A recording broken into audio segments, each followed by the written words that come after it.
आज की क्लास रासायनिक सूत्र या केमिकल फॉर्मूला कैसे बनाते हैं उसके बारे में हम बात करेंगे। तो नाम से उसका रासायनिक सूत्र लिखना हो या सूत्र से उसका नाम लिखना हो तो इसके लिए हमें धनायन और ऋणायन के बारे में संपूर्ण जानकारी होनी चाहिए और उसमें भी अम्लीय मूलक क्या आते हैं और क्षारीय मूलक किसे कहते हैं इसके बारे में जानकारी। तो रासायनिक सूत्र जब किसी आयनिक यौगिक का जब हम रासायनिक सूत्र लिखेंगे तो हमें उसमें धनायन और ऋणायन की अच्छे तरीके से पहचान होनी आवश्यक है। तो इसके लिए हमें पहले आयन के बारे में संपूर्ण जानकारी पता होनी चाहिए। तो टॉपिक को स्टार्ट करते पहले हम आयन पढ़ेंगे, आयन कितने प्रकार के होते हैं, कैसे इनका नाम सूत्र लिखा जाता है। उसके बाद कंपाउंड या जो यौगिक का जो नाम होता है उसको सूत्र में किस प्रकार से परिवर्तित किया जाता है उसके बारे में हम बात करेंगे। तो टॉपिक को हम स्टार्ट करते हैं कि यहाँ पर मैंने लिखा है आयन।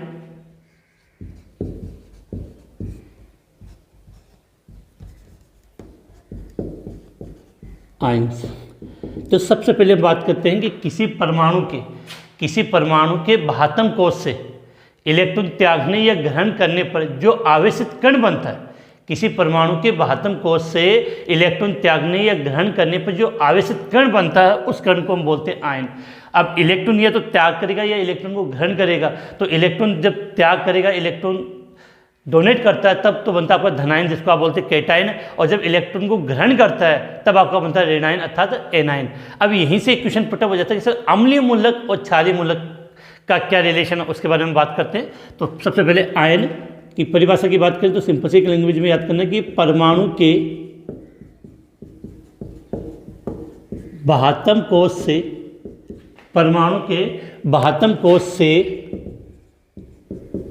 इलेक्ट्रॉन के परमाणु के बाह्यतम कोश से इलेक्ट्रॉन के त्यागने या इलेक्ट्रॉन को ग्रहण करने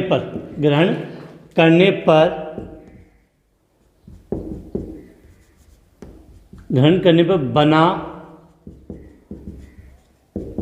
आवेशित कण आयन कहलाता है। आयन कहलाता है। अब क्वेश्चन पुटअप यहाँ से बनेगा। यहाँ मैंने लिखा आयन दो प्रकार के होते हैं, पहला धनायन, दूसरा कैटायन। धनायन कैटायन और दूसरा होता है आप यहाँ पे ऋणायन। क्या लिखा है कि आयन दो प्रकार के, एक धनायन दूसरा ऋणायन। तो एक कैटायन दूसरा एनायन। अब देखो यहाँ पर सीधी सी बात है इतनी कि धनायन आप सब समझते हो कि जब परमाणु के इलेक्ट्रॉन त्यागने पर धनायन बनता है और परमाणु के इलेक्ट्रॉन ग्रहण करने पर ऋणायन बनता है। नॉर्मली सी बात है कि एक सिंपल सी लैंग्वेज में लिख लें कि परमाणु के इलेक्ट्रॉन त्यागने पर धनायन बनता है। परमाणु के इलेक्ट्रॉन त्यागने पर धनायन बनता है। और ऋणायन में क्या होता है कि परमाणु के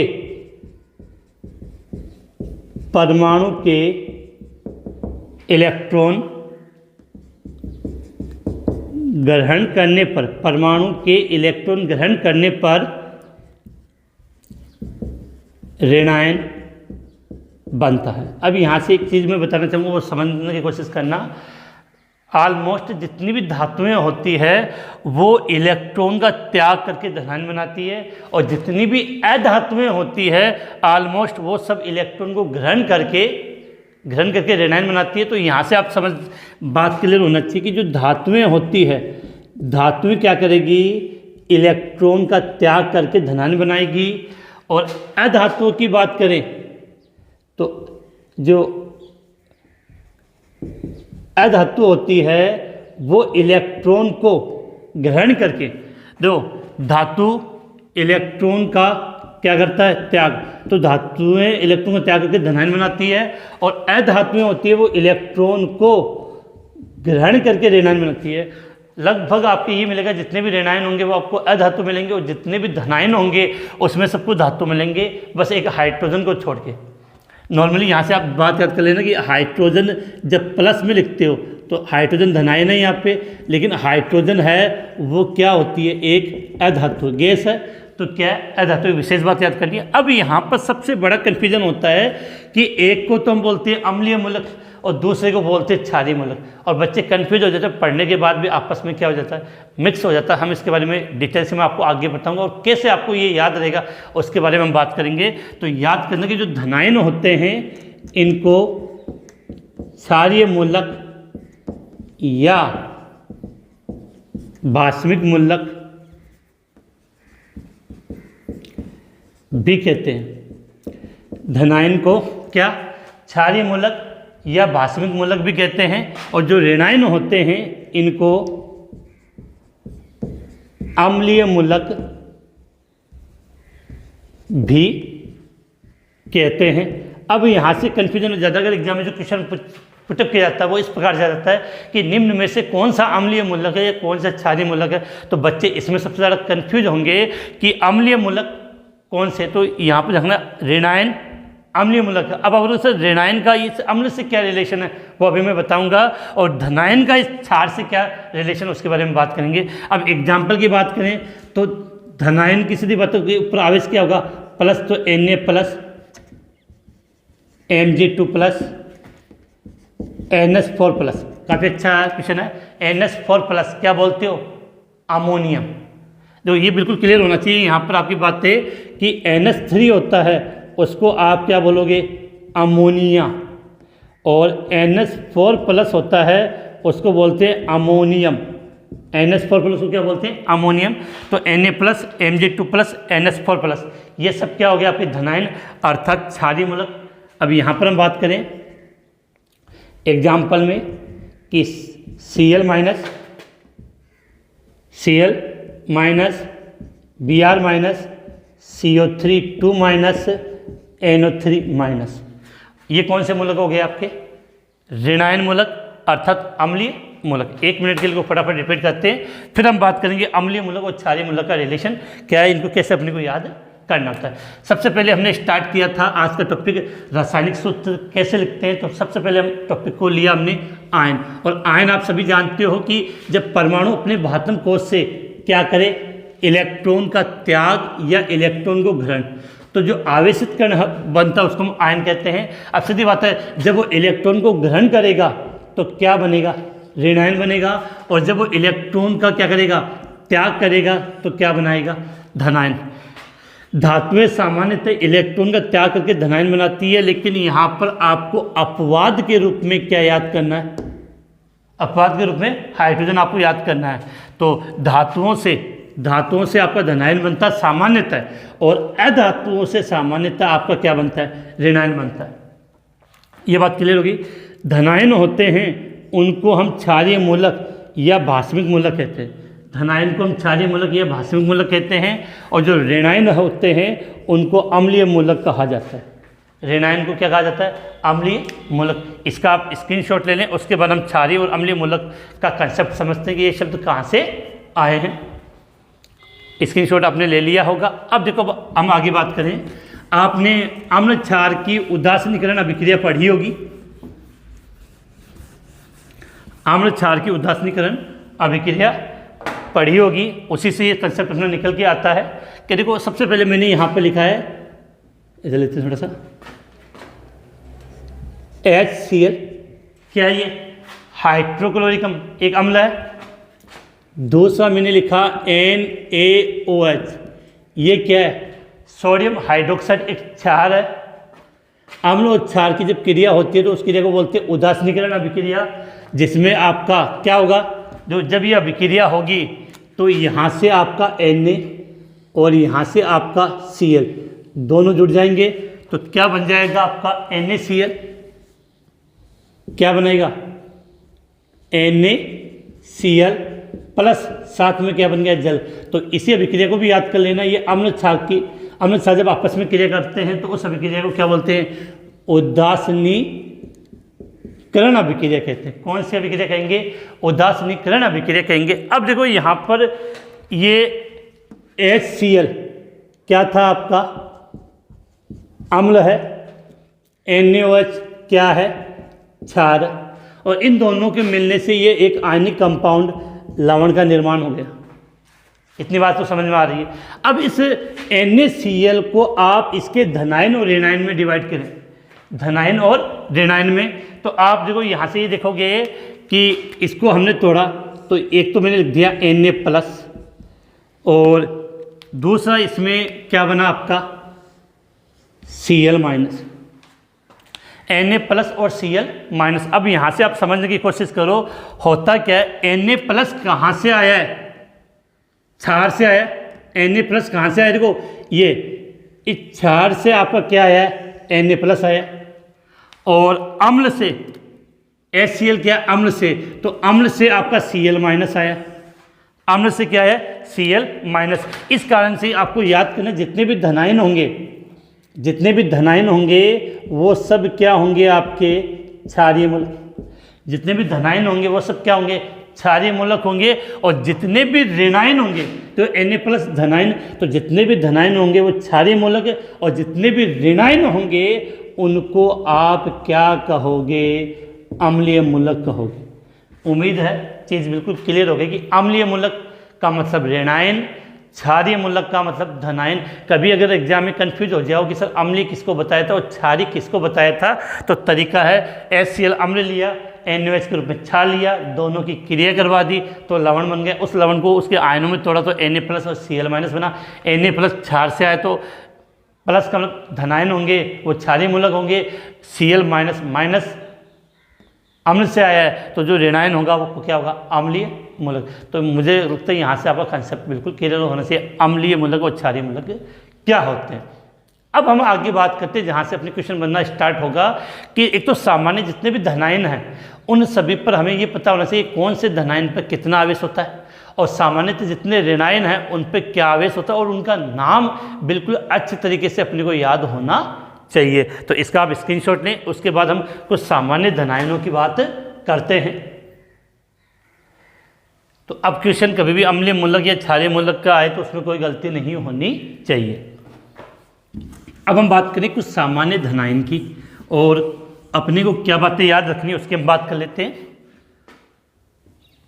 देखो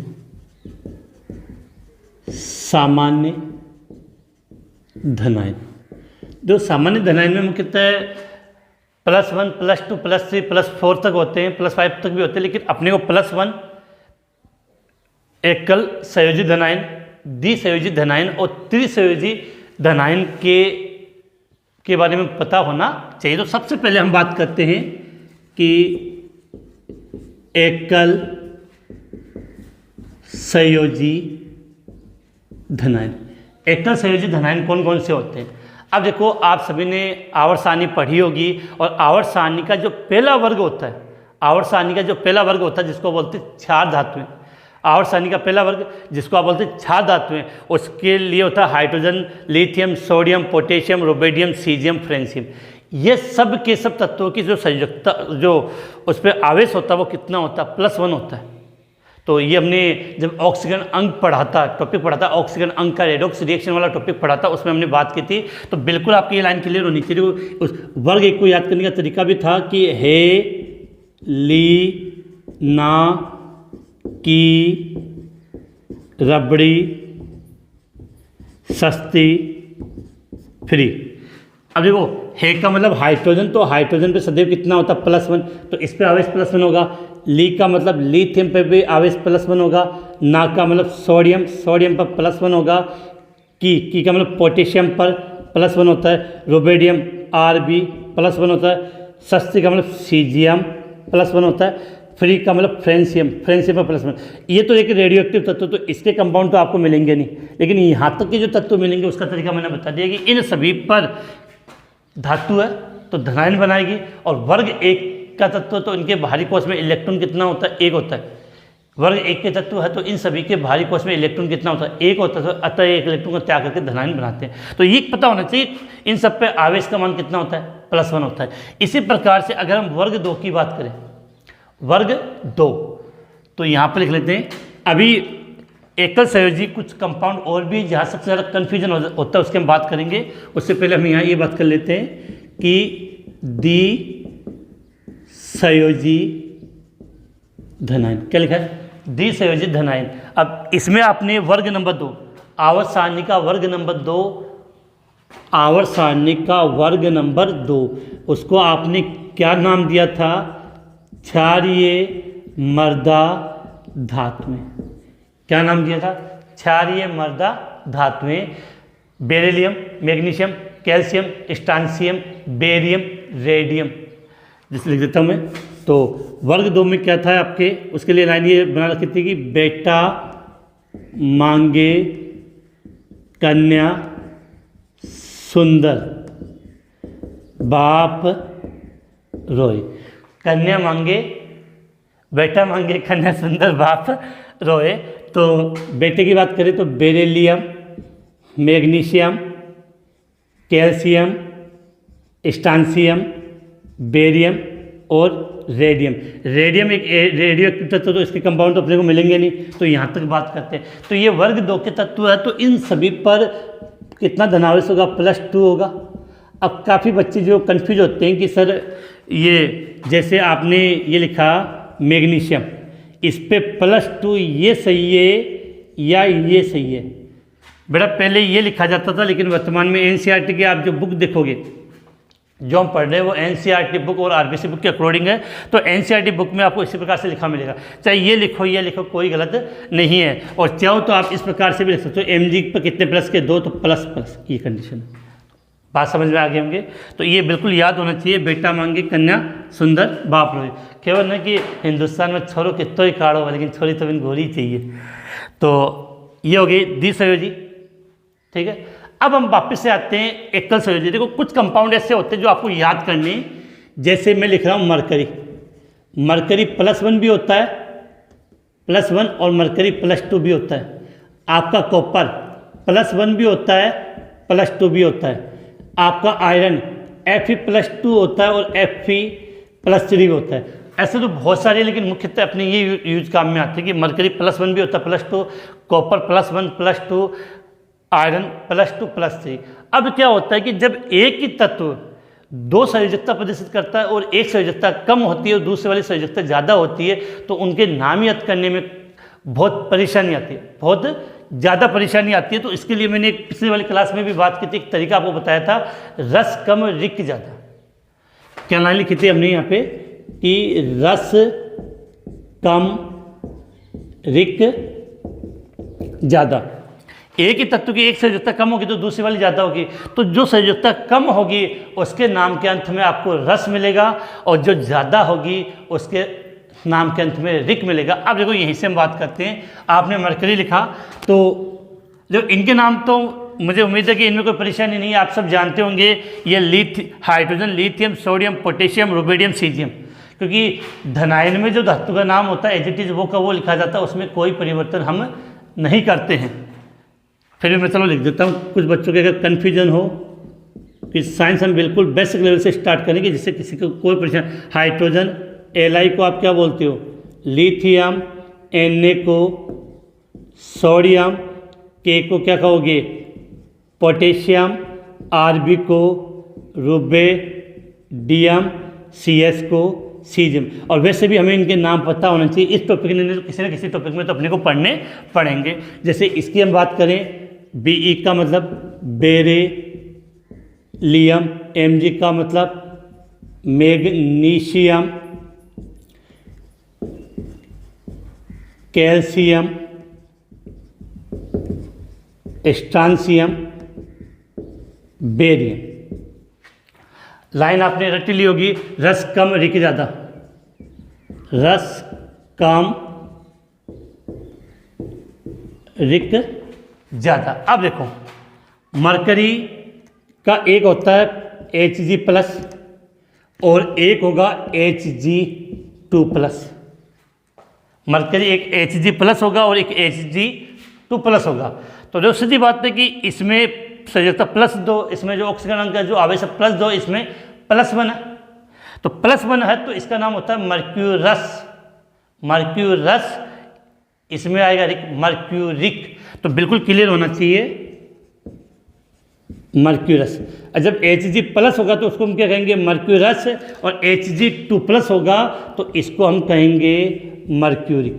यही कन्फ्यूजन होता है, बाकी बातें तो आप सब जानते हो। हाँ, अब एक चीज़ और बता दूँ मैं आपको, जब मरकरी में केवल +1 होता है तो वो इस कंडीशन में स्टेबल नहीं होता है, और इस Hg जो हमने यहाँ लिखा है इसको आप नॉर्मली ऐसे लिखा हुआ मिलेगा आपको Hg2+। बात तो एक ही है, एक Hg पर +1 है तो 2 Hg पर 2+ के, तो मतलब तो वही हुआ कि जो मर्क्यूरस है वो Hg+ के स्थान पर आपको Hg2+ के रूप में लिखा मिलेगा। क्लियर होगी बात। दूसरा बात करते हैं कॉपर के लिए, तो कॉपर में भी होता है कि एक तो होता है Cu+ और दूसरा होता है Cu2+। तो जो Cu+ है उसको हम क्या बोलते हैं, Q+। आसान सी लास्ट मेरा शब्द आना चाहिए Q+, और इसका क्या नाम हो जाएगा, क्यूप्रिक। समझने लायक बात है यही है इस टॉपिक की। और ये क्या हो गया, क्यूप्रिक। तो ये Q+, उधर वाले को हमने क्या लिख दिया, क्यूप्रिक। क्लियर हो गए। इसके बाद यहाँ पर हम बात करें कि Fe की बात करें तो Fe+2 होगा, तो एक तो होगा Fe+2 और एक 3 वाला, तो यहाँ पर हम लिख देते हैं 3 संयोजी धनायन। 3 संयोजी धनायन, तो इसमें एक तो सबसे ज़्यादा फेमस होता है आपका एल्यूमिनियम। एल्यूमिनियम की संयोजकता 3 होती है, तो Al3+ लिख दिया। और दूसरा आपका ये आ जाएगा, देखो Fe2+ को तो आप क्या बोलते हो, फेरस। क्या कहोगे, Fe2+ को फेरस, और Fe3+ तो क्या नाम हो जाएगा, फेरिक। अपने को इतने ही याद करने जिससे अपना काम चल जाएगा। ज़्यादा के जो जितने भी आपके योगी के सूत्र बनते हैं वो इसी से अपना काम हो जाता है। अब देखो हम बात कर लेते हैं। क्लियर है। हाँ, एक चीज़ और बता दूँ मैं आपको कि ये याद करने, एक जब आयन के अंदर एक से ज़्यादा परमाणु हो तो उसे बहु आयन कहते हैं। तो यहाँ पर रखना एक कंपाउंड हो रहा था आपका NH4+। अभी मैंने थोड़ी देर पहले बता दिया NH4+। NH4+ का मतलब क्या है, इस पूरे के ऊपर +1 है। NH4+ को आप क्या बोलते हो, अमोनियम कहते हैं। NH4+ को हम क्या कहते हैं, अमोनियम। तो बिल्कुल ये बात आपके माइंड में क्लियर होनी चाहिए कि NH4 की जब हम बात करते हैं, किसी बात करें NH4 की जब हम बात करते हैं तो इस NH4+ का मतलब NH4+ पूरे के ऊपर 1+ का है। इतनी बातें उम्मीद है आपको समझ में आ गई होगी। अब फटाफट जो मेन चीज़ें हम बात कर लेते हैं। सामान्य धनायन, एकल संयोजी, द्विसंयोजी और त्रिसंयोजी होते हैं। ये सब चीज़ें आप याद कर लोगे। एक तो आपको ये याद करना है Hg2+, जिसको जो होता है Hg+ होता है उसको हम क्या कहते हैं, मर्क्यूरस। क्या कहते हैं, mercurous. Hg2+ mercuric, Hg2+ mercuric होती है। Cu+ क्या होता है, क्यूप्रिक होता है। Cu+ क्यूप्रस, Cu2+ क्या नाम हो गया, क्यूप्रिक हो गया। फिर NH4+ को हम क्या बोलते हैं, अमोनिया। याद कर लेना, इसका काफ़ी बार क्वेश्चन एग्जाम में पूछा गया है सूत्र के रूप में। और Fe2+ को क्या बोलते हैं, फेरस। तो Fe3+ को क्या बोलेंगे, फेरिक। एल्यूमिनियम की संयोजकता, एल्यूमिनियम को हम क्या लिखते हैं, Al3+ लिखते हैं। और यहाँ पर ये लाइन बिल्कुल ही क्लियर कर लेना कि इसको हम क्या बोलते हैं, रस कम रिक्त ज़्यादा। रस कम रिक्त ज़्यादा। इसके अलावा और भी कुछ कंपाउंड होते हैं जो अलग अलग संयोजकता रिप्रेजेंट करते हैं, लेकिन अपना काम यहाँ तक चल जाता है। हाँ, इसके अलावा एक चीज़ और अपने लगी, याद आ गया, जिंक, Zn2+। जिंक है वो नॉर्मली क्या प्रदर्शित करता है, +2 प्रदर्शित करता है। तो बिल्कुल याद होना चाहिए Zn2+। क्या लिखेंगे, जिंक लिखेंगे। और एक आपके ये भी क्लियर होना चाहिए इसमें सही यहाँ पे कि जो लेड है, लेड भी +2 और +4 रिप्रेजेंट करता है। आपका टिन भी +2 और +4 रिप्रेजेंट करता है। लेड भी है +2 +4 रिप्रेजेंट करता है, और टिन भी +2 और +4। तो ये बात अपनी किसकी हो गई, धनायन की। और धनायन के बाद अब हम बात करेंगे आगे ऋणायन की। तो इसका आप स्क्रीनशॉट लें, फिर हम टॉपिक को आगे बढ़ाते हैं। और उसके बाद में लास्ट में जब धनायन और ऋणायन पढ़ लेते हैं तो कंपाउंड के जो इनके नाम होंगे, नाम के अकॉर्डिंग हम उनका सूत्र कैसे लिखेंगे उसके बारे में बात करेंगे। और कुछ क्वेश्चन जो अपनी NCERT या RBC बुक में दे रखे हैं प्लस एग्जाम में पूछे गए उनकी भी बात कर लेंगे। स्क्रीनशॉट आपका हो गया होगा तो उसको मिटा देते हैं यहाँ से। इसके बाद देखो, इसको सामान्य धनायन के बाद सामान्य ऋणायन की बात करते हैं। जैसे कार्बन है वो +4 में भी होता है, तो माइनस फॉर्म में भी होता है, वो तो चलो उस पर सामने जोड़े कंपाउंड पर निर्भर करेगा। अब देखो यहाँ पर हम बात करते हैं सामान्य ऋणायन। देखो एक चीज़ बता दूँ मैं, पहले चलो मेन बिंदु पे आता हूँ जहाँ आपके सबसे बड़ा कन्फ्यूजन होता है। एक तो सल्फेट वाले में और एक नाइट्रेट वाले में सबसे ज़्यादा कन्फ्यूजन होता है। पहले हम इसी को ले लेते हैं, 1+1 वाला कौन सा, +2 वाला, तो वो मैं बता दूंगा। देखो ये 3 चीज़ें आपको यहाँ लिखी हुई मिलती है कि एक तो हम लिखते हैं SO4 2-, एक होता है SO3 2-, और एक होता है S2-। पहली बात तो क्लियर होना चाहिए कि S पे कितना है, -2। SO3 इस पूरे पर -2 है, SO4 इस पे क्या है, -2। अब तीनों दिखने में सेम से लगते हैं और इनका नाम भी बिल्कुल सेम है। देखो SO4 2-, इसको बोलते हैं सल्फेट, बहुत बार आपने नाम सुना है। SO4 को हम क्या बोलते हैं, सल्फेट। क्या कहेंगे, सल्फेट। SO3 2-, इसको हम कहेंगे सल्फाइट। शब्द को पकड़ लेना, यही गलती हम कर जाते हैं। सूत्र जब इनका नाम दिया होता है, नाम से सूत्र लिखते हैं तो कंफ्यूज हो जाते हैं कि सल्फेट या सल्फाइट। गलती कहाँ होती है, सल्फेट या सल्फाइट। यहाँ तक तो ठीक था, इसके बाद गलती हम यहाँ करेंगे, S2- जो लिखा होता है उसको हम बोलते हैं सल्फाइड। तीनों क्लियर हो जानी चाहिए, नहीं तो क्वेश्चन यही ले डूबता अपना कि SO4 2- सल्फेट, SO3 2- सल्फाइट और S2- सल्फाइड। इसी प्रकार से नाइट्रोजन वाले 3 कंपाउंड आते हैं, आपने नाम सुना होगा। एक तो होता है NO3-, एक होता है NO2- और एक होगा N3-। बाकी के तो सीधे आप पढ़ते ही आप याद कर लोगे, NO3-, NO2-, N3-। तो NO3- को हम बोलते हैं नाइट्रेट, सब जानते हो। NO3- को नाइट्रेट, NO2- को नाइट्राइट, NO2- को नाइट्राइट और N3- को नाइट्राइड। अब बस ये याद कर लोगे तो बाकी वाले जो सीधे अपने को एक एक पढ़ के उनको याद करना, वो याद हो जाएंगे। कन्फ्यूजन इन्हीं में होता है जो मैंने लिख दिया था, 3 सल्फर वाले हैं और 3 नाइट्रोजन वाले हैं।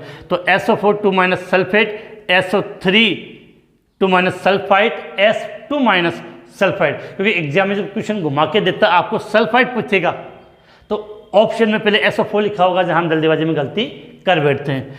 NO3- नाइट्रेट, NO2- नाइट्राइट और N3- नाइट्राइड होता है। क्लियर होगी बात। अब आते हैं प्लस। सबसे पहले -1 वाले, -2 वाले, -3 वाले, उनकी हम बात कर लेते हैं। कि सबसे पहले यह लिखते हैं एकल संयोजी ऋणायन।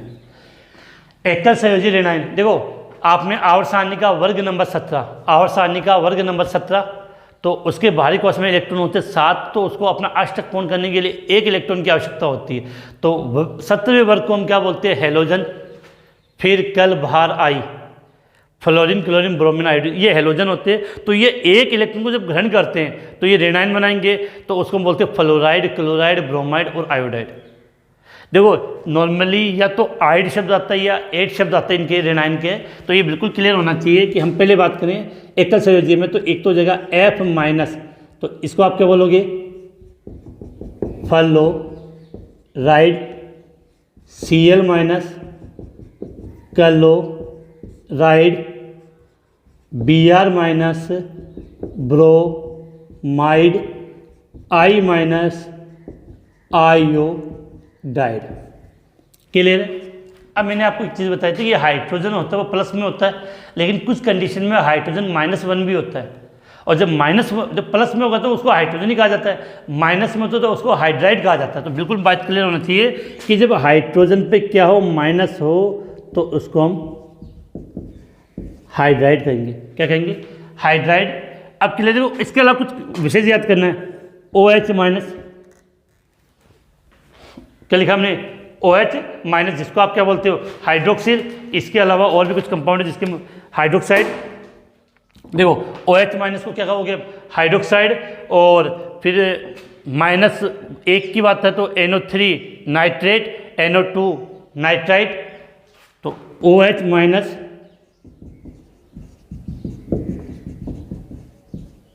Hydroxide, NO3 minus nitrate, NO2 minus nitrite. इसके अलावा एक ये भी याद कर लेना CN माइनस, इसको आप क्या बोलते हो, साइनाइड। भी से बहुत कम पूछा जाता है ये साइनाइड। तो ये उम्मीद है कि इनको याद करने में कोई परेशानी नहीं है। इसके बाद अगर हम बात करें द्विसंयोजी धनायन, यहाँ पे एक चीज़ और याद आ गई जिसका क्वेश्चन तो काफ़ी अच्छा बन जाता है, देखो समझना। HCO3 माइनस, HCO3 माइनस, देखो CO3 2 माइनस को बोलते हैं कार्बोनेट, H जोड़ दिया आगे तो इसको हम बोलते हैं हाइड्रोजन कार्बोनेट। HCO3 माइनस को हम क्या बोलेंगे, हाइड्रोजन कार्बोनेट। अब एक बात देखो ना कि HCO3 को हाइड्रोजन कार्बोनेट बोलते हैं, कुछ स्थान पर हाइड्रोजन के स्थान पर आपको एक शब्द मिलेगा बाई कार्बोनेट, तो दोनों का मतलब एक ही है, बाई कार्बोनेट। जो समझो आपने कंपाउंड लिखा हुआ NaHCO3, तो ये तो क्या सोडियम, अब इसको क्या बोलते हैं, sodium by carbonate, sodium by carbonate, या चाहो तो इसको सोडियम हाइड्रोजन कार्बोनेट भी आप कह सकते हो। तो बिल्कुल क्लियर होना चाहिए। HCO3 कितना होगा, -1 हाइड्रोजन कार्बोनेट या बाई कार्बोनेट कहते हैं। ये सब थे -1 वाले। अब -2 की बात करें तो -2 में यहीं से स्टार्ट हो जाए। सबसे पहले SO4 2 माइनस, क्या नाम दिया आपने इसको, sulphate. SO3 2 minus sulphide, S2 minus sulphide. एक आपने ये पढ़ा हुआ CO3 2 माइनस, ये आ गया यहाँ पे, यहाँ एक जोड़े तो एक कम हो गया, तो CO3 2 माइनस, इसको हम क्या बोलते हैं, कार्बोनेट। CO3 2 माइनस को हम क्या कहेंगे, कार्बोनेट। तो मुख्यतः आपके द्विसंयोजी के अंदर आपको ये पढ़ने को मिलता है। इसके बाद अगर हम किसकी बात करें, त्रिसंयोजी धनायन, तो इसका एक महत्वपूर्ण कंपाउंड आता है जिसको बोलते हैं PO4 3 माइनस। देखना ये इसका मतलब ये बहुपरमाणु का आयन है। इस पूरे के ऊपर -2, इस पूरे के ऊपर कितना है, -3 है। तो PO4 3 माइनस, इसको हम क्या बोलते हैं, फॉस्फेट। PO3 माइनस को हम क्या कहते हैं, PO4 3 माइनस को आप क्या कहोगे, फॉस्फेट। और एक ये याद होना चाहिए N3 माइनस क्या कहेंगे, नाइट्राइड। N3 माइनस को हम क्या कहेंगे, नाइट्राइड। तो देखो होता क्या है कि आप जब किताब लेकर पढ़ते हो तो इनको एक बार पढ़ लेते हो, लेकिन एग्जाम में जब क्वेश्चन आता है तो कन्फ्यूजन हो जाता है। तो सबसे बढ़िया तरीका कि जब भी हो तो इनको, जब भी हम पढ़ने बैठते हैं तो इनको साथ में लिखोगे तो बिल्कुल माइंड में छप जाएगा, और माइंड में छपा तो एग्जाम में उतर भी जाएगा, कोई परेशानी, बिल्कुल क्वेश्चन सही हो जाएगा। अन्यथा रीडिंग लगाओगे तो बिल्कुल भी याद नहीं रहेगा। फिर से हम बात कर लेते हैं कि कुछ सामान्य ऋणायन की बात की, तो सबसे मुख्यतः तो अपने को इन चीज़ों को समझना है कि एक तो इन तीनों में आपको कन्फ्यूजन होगा, दूसरा इन तीनों में कन्फ्यूजन होगा। तो ये मैंने पहले बता दिया, फिर से एक बार रिपीट कर लेते हैं। SO4 2 minus sulphate, SO3 2 minus sulphide, S2 minus sulphide, NO3 minus nitrate, NO2 minus nitrite, N3 minus nitrite.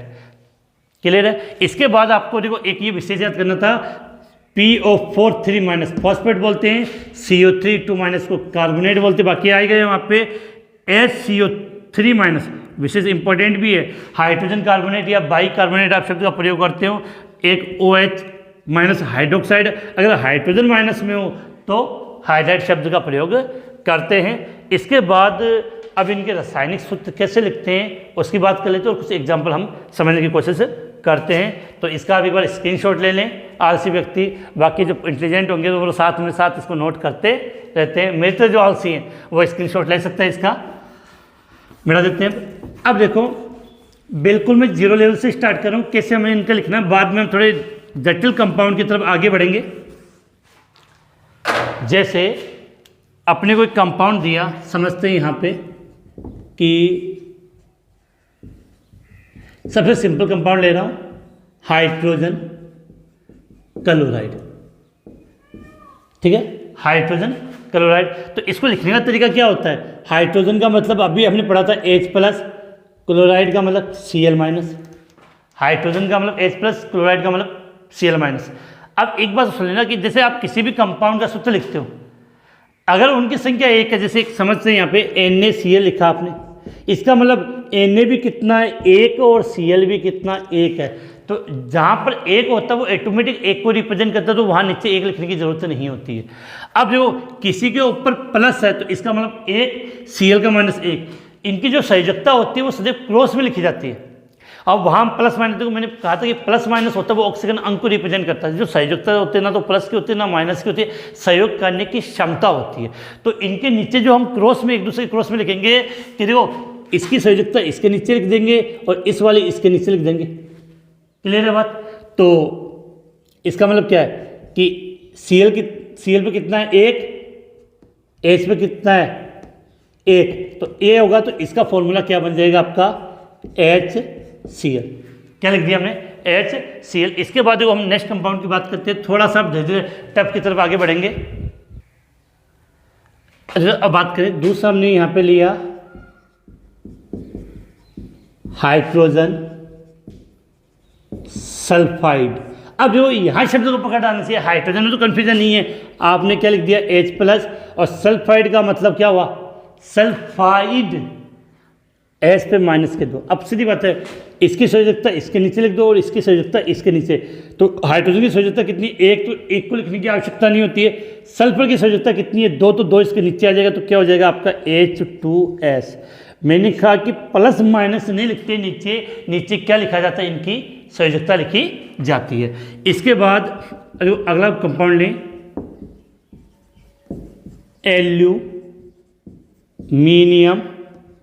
Aluminium oxide. क्या लिखा हमने? Aluminium oxide. अब जो एल्यूमिनियम पर हमने पढ़ा था कि एल्यूमिनियम पर कितना होता है? Al3+ होता है, और ऑक्साइड पे O2-। भूल गए थे हम जब हमने द्विसंयोजी आयन लिखा था, द्विसंयोजी ऋणायन लिखा था, उसमें अपने को एक ये भी लिखना था, आप अपनी नोटबुक में नोट कर लेना, O2- होता है। तो देखो एल्यूमिनियम पर प्लस चिन्ह होता है और O पे -2 होते हैं, तो संयोजकता इनकी आपस में क्या कर दो? ऐसे क्रॉस में लिख दो। संयोजकता इनकी आपस में क्या कर दो? क्रॉस में लिख दो। तो एल्यूमिनियम के नीचे कितना आ जाएगा? 2, और ऑक्सीजन के नीचे कितना आ गया? 3। तो फॉर्मूला क्या बन गया?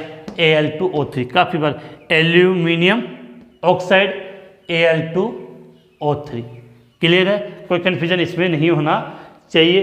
इसके बाद देखो कुछ जगह बच्चे जो सीखते हैं वहाँ पर गलती ये कर बैठते हैं कि जैसे एक सिंपल सा मैं ले लेता हूँ कैल्शियम ऑक्साइड। क्या लिखा हमने? Calcium oxide. अब देखो कैल्शियम का मतलब हमने पढ़ा था Ca2+ होता है, और ऑक्साइड का मतलब -2 होते हैं। संयोजकता सदैव कहाँ लिखी जाएगी? क्रॉस में, सिर से सीधा उसको पैरों पर लाना है। तो ये इसके नीचे संयोजकता और इसके नीचे लिखोगे तो कंडीशन क्या होगी कि कैल्शियम के नीचे 2 आएगा और ऑक्सीजन के नीचे 2 आएगा।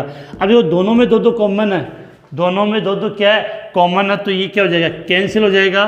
तो यहाँ पर आपका क्या बन जाएगा? Calcium oxide. क्या बना दिया आपने? Calcium oxide. इसके बाद देखो एक अगला एग्जाम्पल हम ले, सोडियम नाइट्रेट। क्या लिखा हमने? Sodium nitrate. ये सब के सब एग्जाम्पल आपकी एनसीईआरटी बुक में बिल्कुल एज इट इज दिए, वो मैं यहाँ पे आपको हल करवा रहा हूँ। सोडियम नाइट्रेट, तो सोडियम को तो हम किससे लिखेंगे? Na+ nitrate. अब जो नाइट्रेट बिल्कुल याद आना चाहिए, NO3-। ठीक है, इसकी भी संयोजकता एक है, इसकी संयोजकता का एक का मतलब इस पूरे कंपाउंड की संयोजकता कितनी है? एक है। तो संयोजकता आपस में क्या लिखी जाएगी? क्रॉस में। तो Na के नीचे 1 आएगा, NO3 के नीचे 1 आएगा। अब नीचे 1 आने का मतलब पूरे कोष्टक पर 1 आएगा, तो 1 को लिखने की आवश्यकता नहीं होती। इस कारण से इसका फॉर्मूला क्या बन गया? NaNO3। NO3 बन गया। इसके बाद अगर नेक्स्ट की बात करें तो अगला टॉपिक अपना अगला एग्जाम्पल इसमें हम लेते हैं कैल्शियम हाइड्रोक्साइड। क्या लिए? Calcium hydroxide. तो कैल्शियम पर क्या होता है? Ca+2 होता है। कैल्शियम पर क्या होता है? Ca2+ होता है। और हाइड्रोक्साइड की बात करें तो हमने सीखा था OH- होता है। हाइड्रोक्साइड में क्या होता है? OH-। संयोजकता क्या लिखी जाएगी इनकी क्रॉस में? तो ये दो तो इसके नीचे जाएगा और ये इसके नीचे कितना, एक ही है तो ये एक ही आएगा। तो कैल्शियम 1, अब OH2, बच्चे ऐसे लिखेंगे 1 को लिखेंगे नहीं, तो ये तरीका हो जाएगा, लेकिन ये गलत हो गया क्योंकि यहाँ जो 2 नीचे आया तो वो 2 केवल इस H के लिए नहीं आया, इस पूरे पर 2 आया नीचे। तो इसका मतलब क्या है कि इसको कोष्टक में लिखना पड़ेगा आपको इस प्रकार से CaOH2। क्या किया? CaOH2। इनका अब एक स्क्रीनशॉट लें, उसके बाद अब थोड़े से जो एग्जाम्पल पूछे जाते हैं हम उनकी बात कर लेते हैं। हो गया स्क्रीनशॉट?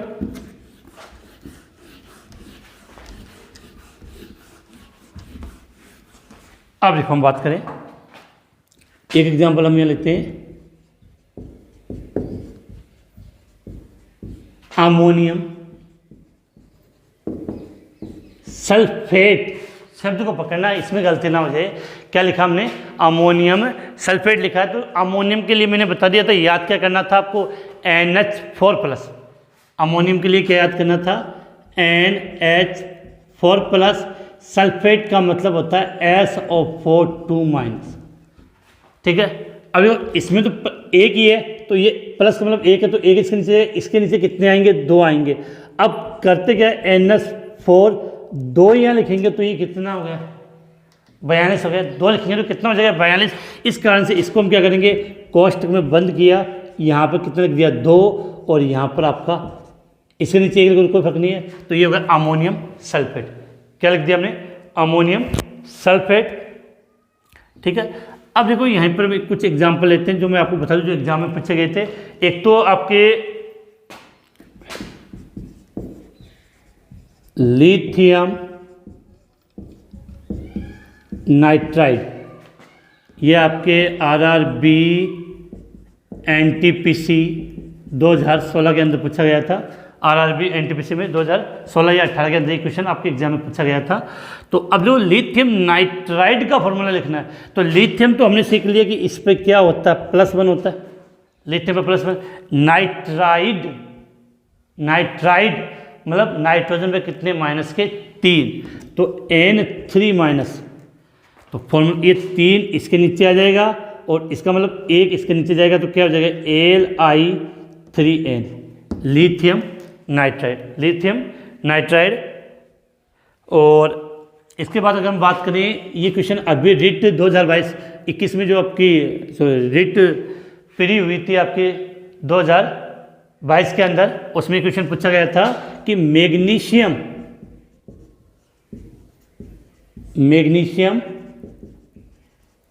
फॉस्फेट का सूत्र बताइए। किसका फॉर्मूला पूछा गया था? Magnesium phosphate. तो देखो मैग्नीशियम का मतलब क्या होता है? Mg2+। रिट L2 2022 में पूछा गया था। तो मैग्नीशियम का मतलब Mg2+, और फॉस्फेट का मतलब होता है PO4 3-। फॉस्फेट का मतलब क्या होता है? PO4 3-। देखो अब सीधी बात है, ये 3 तो इसके नीचे लिखा जाएगा और ये 2 इसके नीचे आएगा। तो Mg के नीचे क्या लिखना? तो 3, तो 3 सीधा गया। अब जो PO4 एक परमाणु नहीं है, बहुपरमाणु आयन के रूप में, तो इस पूरे पर 3 आएगा, 2 आएगा, तो इसको कोष्टक में बंद करके लिखेंगे। तो Mg3PO4 कोष्टक में कितना आएगा? 2। तो मैग्नीशियम फॉस्फेट का ये फॉर्मूला बन गया। तो इस प्रकार से अगर आपको धनायन और ऋणायन अच्छी तरीके से याद है तो इनको लिखने में आपको कोई कन्फ्यूजन नहीं होता है। अपना एक टॉपिक दे रखा था रासायनिक सूत्र, तो वहाँ मैंने आपको बता दिया है। होता क्या है कि कभी कभार हम टॉपिक को ईजी मान के ईजिली ऐसे रीडिंग लगा लेते, तो कभी कभार उसमें से डीपली थोड़ा सा घुमा के क्वेश्चन आ जाता है, तो गलती होने की संभावना होती है। इसका आप स्क्रीनशॉट ले लें। ठीक है। तो अपना ये आज का टॉपिक जो हमने स्टार्ट किया था रासायनिक सूत्र केमिकल फॉर्मूला हम कैसे बनाते हैं वो आज हमने कंप्लीट कर लिया। इसी के साथ आज की क्लास समाप्त होती है। कल मिलेंगे फिर नए टॉपिक के साथ।